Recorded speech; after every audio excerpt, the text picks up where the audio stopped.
Here we are, Big Cormorant. This is early ice season. Ice is really thin. People didn't know or do test drill holes.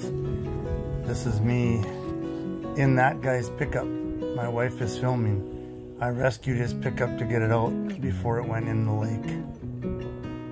So he was pretty grateful afterward. He couldn't get it to shift into four-wheel drive. It needed a few more inches. He had to be kind of risky without it rolling into the open water, nice behind, which you can't see down below. But I did what I could do, and I actually got his pickup out then. So it was our good deed that day. He was pretty grateful. It wouldn't have went in very deep or anything, but it would have been a pain in the middle of nowhere.